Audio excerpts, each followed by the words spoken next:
오늘 이 기도회 가운데 역사하시는 것들을 우리 모두가 보게 하여 주옵소서. 예수님의 이름으로 기도하옵나이다. 아멘. 네, 오늘은 요한복음 14장 7절부터 15절까지 말씀으로 기도의 능력이라고 하는 제목으로 새벽에 말씀을 묵상하겠습니다.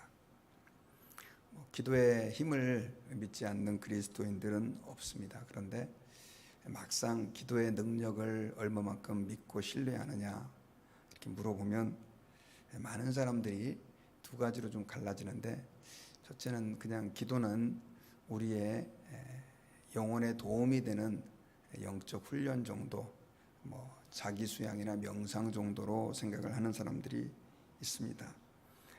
또 어떤 사람들은 기도를 그냥 그리스도인들이 해야 할 어떤 그냥 마땅한 경건의 어떤 그런 연습 정도로 생각하는 사람들도 많이 있습니다.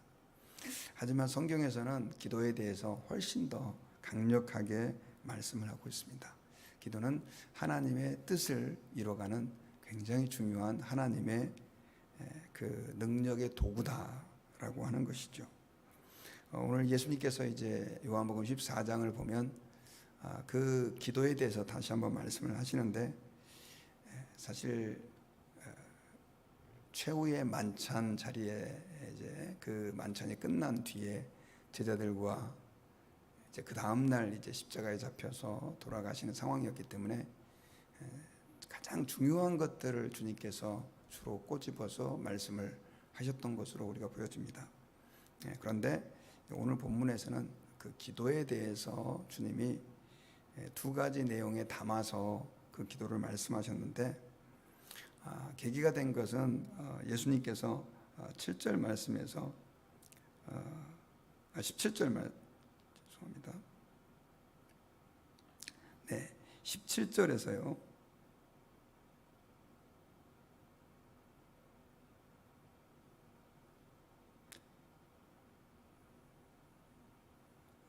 죄송합니다. 7절 말씀에 너희가 나를 알았더라면 내 아버지도 알았으리로다. 이제부터는 너희가 그를 알았고 또 보았느니라. 예수님께서 이제 지난 말씀에 내가 곧 길이요 진리요 생명이다. 그리고 나로 말미암지 않고는 아버지께로 올 자가 없다. 이런 얘기를 하셨는데, 그리고 나서 예수님이 너희가 나를 알았으면 아버지도 알았을 것이다. 이제부터는 너희가 그를 알았고 또 보았다. 나를 아는 것은 아버지를 알은 것이다. 그리고 너희가 나를 알았기 때문에 이미 아버지를 알았고 보았다. 지금 이렇게 얘기를 하시죠. 상당히 어려운 얘기예요. 그랬을 때 빌립이 예수님에게 질문을 합니다. 뭐라고 질문하냐면, 주여 아버지를 우리에게 보여주옵소서. 그러면 족하겠습니다. 사실 하나님 아버지를 보고 싶어하는 우리 인간의 갈망은 모든 사람에게 다 있죠. 특별히 예수님을 따르던 제자들에게는 그것이 훨씬 더 강력하게 그들의 마음속에 자리 잡고 있었던 것 같아요. 왜냐하면 예수님을 통해서 많은 기적과 또 하나님 아버지로부터 오신 말씀들을 많이 받았기 때문에 그렇습니다. 그러니 예수님께서 너희가 나를 알았다면 아버지도 알았을 것이다. 이렇게 얘기를 하니까 빌립의 입장에서는 그렇다고 한다면 예수님 우리에게 좀 아버지를 좀 보여주셔서 좀 더 분명한 증거를 보여주십시오. 이렇게 요청을 한 거죠. 그랬을 때 예수님께서는 9절에서 내가 이렇게 오래 너희와 함께 있었으되 내가 나를 알지 못하느냐. 나를 본 자는 아버지를 보았거늘 어찌하여 아버지를 보이라 하느냐라고 말씀하시죠. 예수님이 나를 본 자는 아버지를 보았다. 그러면서 10절에서는 그 이유를 설명을 해요. 내가 아버지 안에 거하고 아버지는 내 안에 계신 것을 내가 믿지 아니하느냐. 내가 너에게 이르는 말은 스스로 하는 것이 아니라 아버지께서 내 안에 계셔서 그의 일을 하시는 것이다. 자, 아버지께서 내 안에 거하고 또 내가 아버지 안에 거하니까 지금 내가 너에게 하는 그 말들은 아버지께서 내 안에 계셔서 하시는 것이다. 굉장히 어려운 얘기죠. 제자들의 입장에서 보면 예수님은 탁월한 한 사람이고 메시아인, 하나님이 함께 들어 쓰시는 그런 그런 한 사람으로 여겨졌는데 예수님이 나를 본 자는 아버지를 봤다라고 말씀하시고 또 내가 아버지 안에 거하고 아버지께서 내 안에 거하시고 그러니까 내가 하는 말은 결국 아버지께서 내 안에 계셔서 하시는 얘기다. 이런 얘기를 하죠. 사실은 이것은 예수님께서 하나님 아버지와 동등하시다라고 하는 것을 나타내는 삼위일체의 굉장히 중요한 교훈입니다. 예수님은 이 땅에 사람으로 오셨지만 요한복음 1장에 보면 태초에 말씀이 계시니라. 이 말씀이 하나님과 함께 계셨다라고 하는 그 말씀과 맥락이 같죠. 태초부터 계셨던 성자 하나님이 예수님으로 이 땅에 2000년 전에 오셔서 실제로 예수님이 혼자 사역하시는 것이 아니라 아버지께서 예수님 안에 계시고 예수님이 아버지 안에 계시므로 아버지 하나님이 예수님과 함께 역사하고 계셨던 것을 예수님이 친히 말씀하셨죠. 그래서 예수님께서 그 내용을 제자들에게 설명해 주시면서 아버지께서 내 안에 내가 아버지 안에 있는 것을 너희는 믿어야 된다. 그리고 그렇지 못하겠거든 그의 행한 일을 좀 보고 믿어라. 그의 행한 일을. 내가 지금 많은 일들을 너희에게 나타내 보여주므로 아버지께서 내 안에 계심을 내가 증명하고 있지 않느냐. 그리고 나서요 12절에서 예수님이 더 충격적인 얘기를 하셨어요. 우리 같이 한번 읽어볼까요? 시작. 내가 진실로 진실로 너희에게 이르노니 나를 믿는 자는 내가 하는 일을 그도 할 것이요 또한 그보다 큰 일도 하리니 이는 내가 아버지께로 감이니라. 자, 내가 아버지 안에 아버지께서 내 안에 계셔서 내가 그 일을 하는 것처럼 마찬가지로 이제는 나를 믿는 자는 예수님을 믿는 자들은 예수님이 하는 일을 그도 할 것이요 또 예수님 한 일보다 큰 일도 하리니 이는 내가 아버지께로 감이라. 예수님께서 아버지께로 가심으로 이제는 이 땅에 남아있는 우리가 예수님이 우리 안에 거하심으로 인해서 우리가 예수님을 믿게 되면 예수님이 하셨던 일을 우리가 할 수 있다는 거죠. 그리고 그보다 큰 일도 할 수 있다. 이것은 예수님께서 공생의 사역 가운데 하셨던 그 많은 일들, 그 기적들, 또 전하셨던 메시지들을 다 포함하는 내용이에요. 실제로 여러분 예수님께서 승천하신 이후에 제자들이 오순절 마가의 다락방에 모여서 기도했을 때 하나님께서는 그 제자들에게 어마어마한 성령의 능력을 부어주셨죠. 그래가지고 그 성령의 충만함을 입고 베드로가 설교했을 때 3,000명이 예수님께 회개하고 돌아옵니다. 한 번 설교를 듣고. 사실 예수님의 그 메시지에는 많은 사람들이 감동과 은혜를 받았지만 자기가 떡을 얻어먹기 위해서 병을 고침받기 위해서 그렇게 예수님을 따랐고 결국 다 흩어져 버렸지만 베드로의 설교를 들었을 때는 3,000명이 회개하고 예수님께 나와 세례를 받게 되고 그 회개한 무리 가운데는 제사장의 무리들이 있었어요. 제사장들이 회개하고 돌아온 것은 더 놀라운 일이죠. 좀 표현이 이상하지만 예수님께서 하셨던 일보다 더 큰 일을 결과적으로 베드로가 한 거죠. 그리고 제자들을 통해서 안진뱅이들이 일어나고 귀신이 쫓겨나가고 심지어 죽은 자가 살아나는 역사도 일어나죠. 사도 바울 같은 경우는 난간에 떨어진 그 아이를 기도했을 때 결국 다시 떨어져서 죽은 아이를 살려내는 그런 일들이 있었고요. 우리 한국 교회사에도 보면 초창기 때 선교사님들이 오셔가지고 기도했을 때 죽은 자가 살아나는 일들도 있었어요. 저는 하나님의 능력이 지금도 역사한다고 믿습니다. 주님께서 함께 하실 때 믿는 자들에게 그런 표적이 따라가는 것이죠.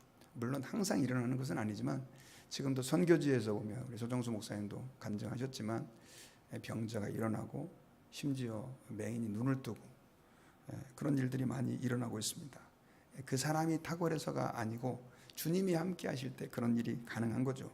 마치 예수님이 내가 아버지 안에 아버지께서 내 안에 계셔서 그 일이 가능한 것처럼 바로 너희들도 그 일을 행할 수 있다 이런 얘기를 해주고 계십니다.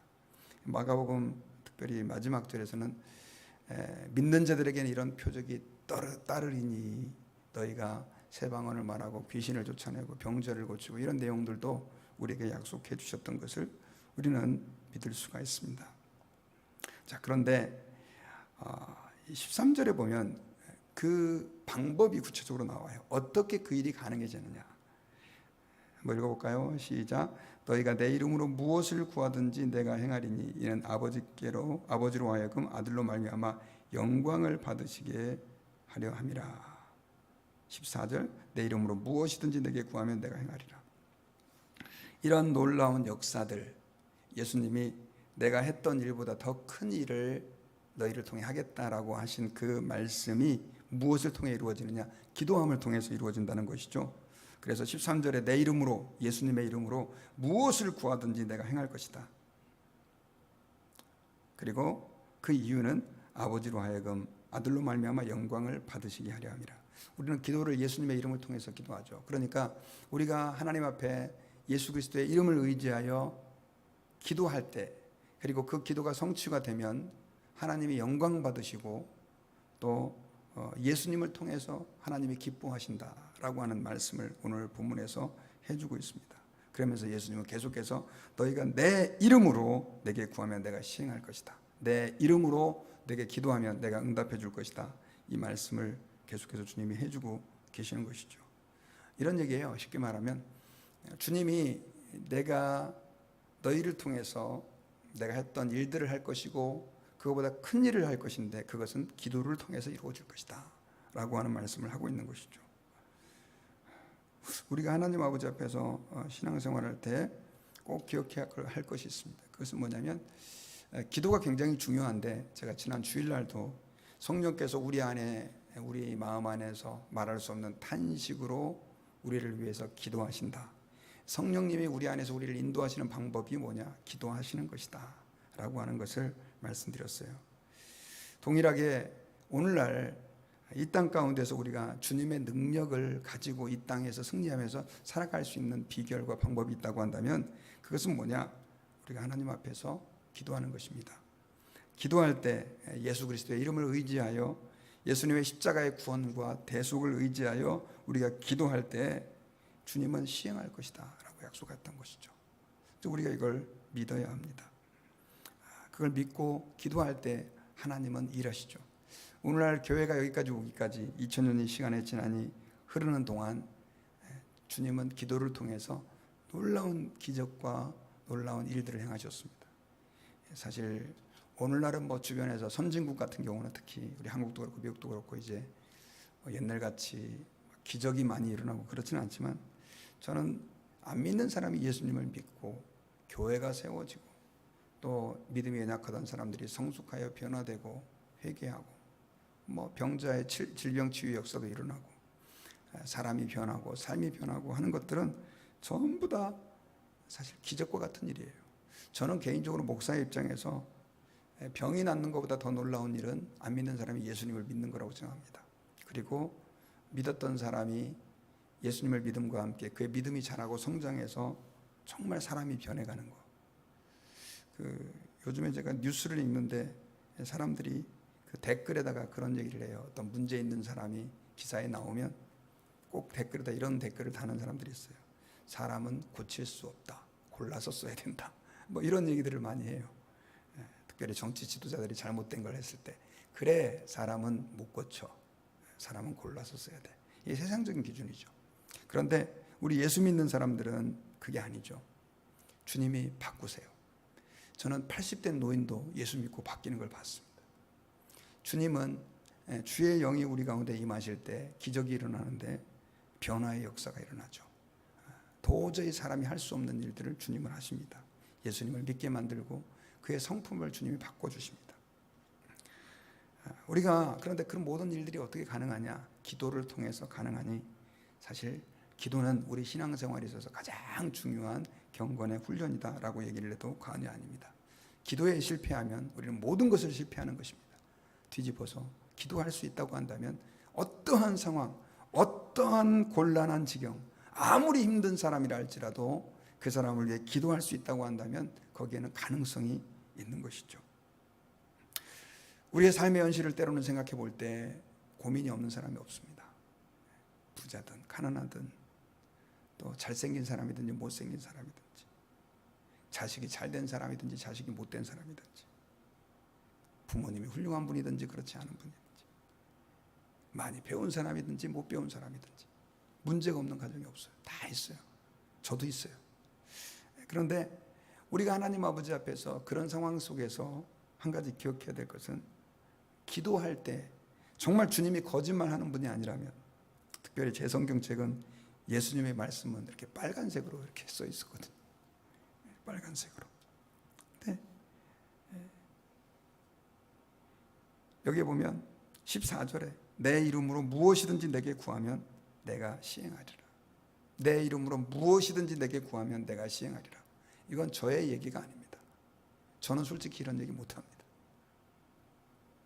그리고 솔직히 제 같으면 기도하면 들어주는 것도 있을 겁니다, 이렇게밖에 말할 수가 없어요. 그런데 예수님은 내 이름으로 무엇이든지 모든 것을 구하면 내가 시행할 것이라고 약속해 주셨어요. 우리가 야고보서 말씀대로 기도한다고 돼 이렇게 생각하지 마시고, 하나님 앞에 내 삶의 문제를 가지고 고민하지 마시고, 고민함과 동시에 기도의 자리로 나와서 우리는 기도해야 돼요. 주님은 어쩌면 기도를 통해서 우리와 교제하기를 원하세요. 그래서 우리의 삶의 문제를 우리에게 허락하세요. 사실 모든 것이 다 편하고 하나님 저는 문제 하나도 없어서 감사합니다, 사람들은 그렇게 못 버텨나갑니다. 우리는 문제가 없으면요 대부분 타락하게 돼 있거든요. 그래서 주님은 우리에게 문제를 남겨놓으셔서 그 문제를 가지고 기도하다 보면 문제를 해결해 주시기도 하지만, 더 중요한 것은 그 문제의 저편에 계시는 하나님이 우리를 만나게 해주셔서 문제가 해결됨과 동시에 하나님을 더 깊이 만나는 계기가 되는 거죠. 그러니까 문제가 많고 고통이 많고 눈물이 많고 슬픔이 많은 사람들이 하나님을 깊이 만나는 이유가 거기에 있어요. 그래서 우리는 하나님 아버지 앞에서 기도할 때 주님이 모든 것을 주신다라고 하는 확신을 가지고 근심하고 염려만 하지 말고 아버지께 나와서 부르짖어 기도하고, 기도할 때 주님이 우리 삶 가운데 역사하시는 것을 경험할 수 있을 것입니다. 그런데 조건이 하나 있어요. 조건이. 왜 많은 분들이 내가 기도하는 대로 주님이 응답하지 않을까 의문을 가지는데, 그 답이 15절에 나와요. 너희가 나를 사랑하면 나의 계명을 지키라, 이렇게 말씀하셨죠. 제가 이 말씀 준비하는데 고민을 했어요. 도대체 이 말씀이 왜 나왔을까? 계속 예수님이 아버지 안에, 아버지께서 예수님 안에 계시고 너희가 내 이름으로 무엇이든지 구하면 내가 응답해 주겠다. 그리고 또 다음 구절하고도 이게 잘 안 맞아요. 갑자기 생뚱맞게 15절이 탁 이렇게 기록되어 있는 것 같은 거예요. 그런데 주님이 이 말씀을 하신 말씀을 생각해 보니까 이런 의미입니다. 우리가 주님을 사랑하면 주의 계명을 지켜야 되는데, 이것은 기도의 맥락 속에서 이해해야 해요. 우리가 기도할 때 주님을 사랑하는 마음으로 기도하되 계명을 지켜야 된다. 그러니까 하나님 앞에서 죄를 짓고 악한 행동을 하면서 기도하면 주님이 들어주시지 않는다라고 하는 것이죠. 그래서 성경에서는 야고보서 말씀대로 우리가 정욕을 위해 기도하거나 죄를 품고 기도하거나 할 때 주님이 우리 기도를 들어주시지 않는다 그랬죠. 기도의 조건 중에 중요한 한 가지는 우리의 거룩함입니다. 하나님 아버지 앞에서 죄를 짓는 삶 혹은 그릇된 삶들을, 그 길을 걸어가면서 아버지께 기도할 때 주님이 응답하시지 않겠다. 사실 아이가 잘못된 길로 계속 가면서 엄마 나 용돈 주세요, 부모 계속 속이면서 돈 좀 주세요 하면 줄 부모가 없죠. 왜냐하면 그 아이를 위해서 그렇습니다. 주님은 우리가 거룩한 길, 거룩한 삶을 살기를 원하시는데, 특별히 그 기도의 응답의 놀라운 약속도 우리가 주의 계명대로 살지 않을 때 제한시킵니다. 그럴 때 어떻게 해야 되느냐? 우리가 회개 기도를 해야 되죠. 그래서 기도할 때마다 꼭 우리는 하나님 앞에 우리의 죄를 자복하고 회개하고 잘못된 삶을 청산하고 그릇된 길을 가고 있는 것을 멈춰서 먼저 들이키고 하나님 아버지 앞에서 거룩함을 회복해야 할 것이다 라고 하는 사실을 기억하시면, 주님이 우리를 통해서 오늘 말씀의 약속대로 내 이름으로 무엇이든지 내게 구하면 내가 시행하리라. 그 약속이 우리의 삶에서 아름답게 이루어질 줄 믿습니다. 저는 말씀의 결론을 맺겠습니다. 예수님께서는 오늘 지난번 말씀에 이어서 너희가 만약에 나를 알았다면 내 아버지도 알았을 것이다 라고 말씀을 하시고, 빌립이 아버지를 보여달라고 하는 그 질문에 대해서 예수님은 나를 본 자는 아버지를 본 것이다 라고 말씀하시면서 예수님이 성자 하나님이시여 아버지 하나님과 동등되신 삼위일체의 한 위격이심을 우리에게 보여주셨습니다. 예수님께서는 그 말씀을 통해 예수님을 믿는 것이 얼마만큼 놀라운 것인가라고 하는 것을 가르쳐 주시고, 그 믿는 자가 누릴 수 있는 특권이 내가 한 일보다도 더 큰 일도 할 것이다 라고 하는 그 약속을 주님이 가르쳐 주셨어요. 그런데 그것이 그냥 이루어지는 게 아니라 기도함으로 또 하나님 앞에서 거룩한 삶의 길을 주의 계명을 지켜서 살아가는 그 과정 안에 있다라고 하는 것을 말씀해 주셨어요. 우리가 이 말씀 오늘 마음에 새기고 이 하루 주님이 하신 일보다 더 놀라운 일들을 우리 삶에서 나타낼 수 있는 은혜가 우리 모두에게 있기를 주의 이름으로 축원합니다. 기도하겠습니다. 아버지 고맙습니다. 오늘 말씀을 통해서 우리가 이 땅을 살아갈 때 우리 홀로 설 수 없고 살 수 없음을 고백합니다. 주님, 예수님께서 아버지 안에 계시고 아버지께서 예수님 안에 계심으로 이제는 그를 믿는 자들이 예수님이 하신 일도 할 뿐 아니라 예수님이 하신 일보다 더 놀라운 일들을 이루실 것이다라고 주님께서 말씀을 통해 약속해 주셨는데, 아멘. 주님, 그렇게 되기를 원합니다. 주님, 우리 안에 계셔서 우리의 삶을 통해서 놀라운 주의 역사를 이루어 주시되, 안 믿는 사람이 우리 때문에 예수 믿고 돌아오게 하시고, 연약하고 죽어가는 그 심령이 우리 때문에 살게 되는 역사가 일어나게 하여 주시옵소서. 병자들이 우리 때문에 낫는 역사가 있게 하시고, 문제와 갈등이 우리 때문에 치유되고 회복되는 역사가 있게 하여 주옵소서. 하나님, 그러기 위해서 우리가 기도해야 될 텐데 하나님, 기도의 능력을 우리 가운데 회복시켜 주시옵소서. 우리의 죄악을 회개하고 주의 말씀 위에서 기도할 때 응답해 주시는 하나님을 우리가 믿게 하여 주옵소서.